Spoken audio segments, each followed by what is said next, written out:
Jelang 1 tahun pemerintahan Presiden Prabowo Subianto, Lembaga Indeks Politika menggelar survei terkait kepuasan atas kinerja Presiden Prabowo Subianto dan Kabinet Merah Putih. Hasilnya, 83,5% responden mengaku puas dengan kinerja Presiden Prabowo Subianto.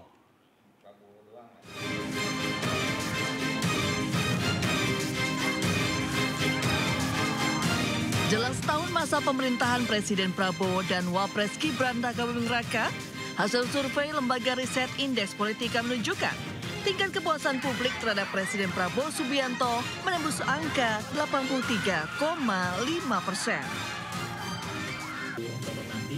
Survei yang digelar pada periode 1 hingga 10 Oktober 2025 melibatkan 1.600 responden di 27 provinsi yang dipilih secara acak menggunakan metode multi-stage random sampling. Margin error kurang lebih 3% dengan tingkat kepercayaan 95%. Sebanyak 90,8% responden mengaku mengetahui aktivitas dan kebijakan Presiden Prabowo dari pemberitaan di media. Tingkat kepuasan cukup tinggi, masih cukup tinggi. Iya, jadi mungkin ya biasa kalau kekurangan sana sini juga normal seperti itu. Jadi kalau dari data yang kami dapatkan, tingkat kepuasan terhadap kinerja pemerintah secara umum masih sangat bagus. Kinerja para menteri juga mendapat sorotan luas. Survei mencatat 87,5% responden mengetahui aktivitas dan kebijakan para pembantu presiden. Sejumlah menteri yang paling dikenal publik antara lain Menkeu Purbaya Yudi Sadewa dengan program stimulus 200 triliun rupiah. Menteri SDM Bahlil Lahadalia dengan program biodiesel 45. Serta Mentan Andi Amran Sulaiman dengan program swasembada beras. Dari Jakarta, Rani Sanjaya melaporkan. Sementara itu, Menteri Keuangan Purbaya Yudi Sadewa menilai 1 tahun pemerintahan Presiden Prabowo Subianto dan Wakil Presiden Gibran Rakabuming Raka telah mencatatkan sejumlah capaian positif, terutama di bidang ekonomi. Indikator kesejahteraan masyarakat menunjukkan perbaikan di mana tingkat pengangguran tercatat turun menjadi 4,76% pada Februari 2025.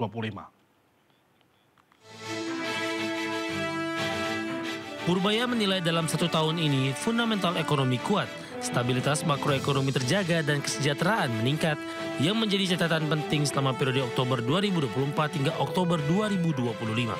Dalam catatan Kementerian Keuangan pada triwulan 2 2025, pertumbuhan ekonomi Indonesia stabil tinggi di level 5,12%, menjadi salah satu tertinggi di antara negara G20. Dari sisi inflasi juga terjaga rendah di level 2,65% secara tahunan, dengan defisit APBN hanya 1,56% dari PDB. Hal ini masing-masing termasuk yang terendah di antara negara G20. Menkeu menekankan pencapaian selama 1 tahun pemerintahan Prabowo Subianto ini tidak lepas dari strategi pengelolaan kas negara melalui penempatan 200 triliun rupiah di Bank Himbara yang bertujuan mendorong produktivitas aktivitas perekonomian nasional. Pertumbuhan ekonomi yang tinggi supaya semuanya lengkap. Udah kelihatan kan ketika kita coba dorong itu, orang udah senang sekarang, ada optimisme. Mudah-mudahan optimismenya betul-betul terwujud. Tapi kita barengi dengan tindakan yang nyata.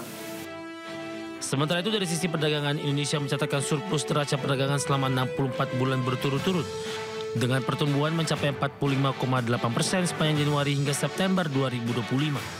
Indikator kesejahteraan masyarakat juga menunjukkan perbaikan, di mana tingkat pengangguran turun menjadi 4,76% pada Februari 2025, terendah sejak krisis 1998.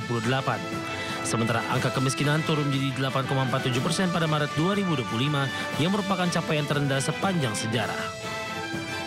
Menkeu Purbaya optimis kinerja perekonomian nasional akan terus membaik hingga akhir tahun 2025 ini.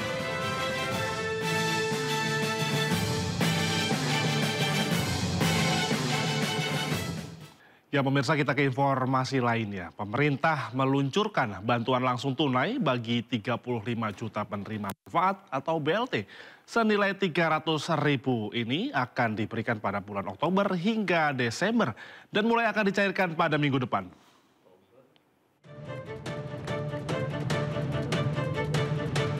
Menteri Koordinator Bidang Perekonomian Airlangga Hartarto mengumumkan stimulus ekonomi terbaru 2025. Stimulus berupa bantuan ekonomi bagi masyarakat. Airlangga menyebut program ini diluncurkan setelah Presiden Prabowo Subianto meminta adanya pemberian tambahan BLT bagi 17,2 juta keluarga dan sebelumnya 18,3 juta penerima. Sehingga total 35.046.783 keluarga akan menerima BLT dengan anggaran sebesar 30 triliun rupiah. BLT ini ditargetkan menjangkau 140 juta orang dengan asumsi satu keluarga penerima manfaat terdiri atas ayah, ibu, dan 2 orang anak. Ini Bapak Presiden minta menambahkan bantuan langsung tunai ini yang akan diberikan pada bulan Oktober, November, dan Desember 2025 dan akan diterima oleh 36.783 keluarga penerima manfaat. Terkait bantuan langsung tunai terbaru ini, Menteri Sosial Saifullah Yusuf menyebut penyaluran telah dimulai sejak hari ini hingga 2 pekan ke depan. Selain menambah jumlah penerima BLT, pemerintah juga menambah kuota program magang nasional bagi fresh graduate atau lulusan baru. Dari kuota 20.000 peserta pada tahap 1 yang dimulai pada bulan Oktober ini, maka di bulan November mendatang, pemerintah kembali membuka program magang berbayar dengan perluasan kuota hingga 80.000 peserta. Dari Jakarta, Tim Liputan iNews melaporkan. Ketua Dewan Ekonomi Nasional atau DEN, Luhut Panjaitan, tegaskan rencana pembentukan Family Office tidak akan gunakan dana APBN. Sebelumnya Menq RI Purbaya sempat tolak Family Office dibangun dengan dana APBN, namun dipersilakan Dewan Ekonomi Nasional berdirikan Family Office asal anggarannya tidak dari kas negara.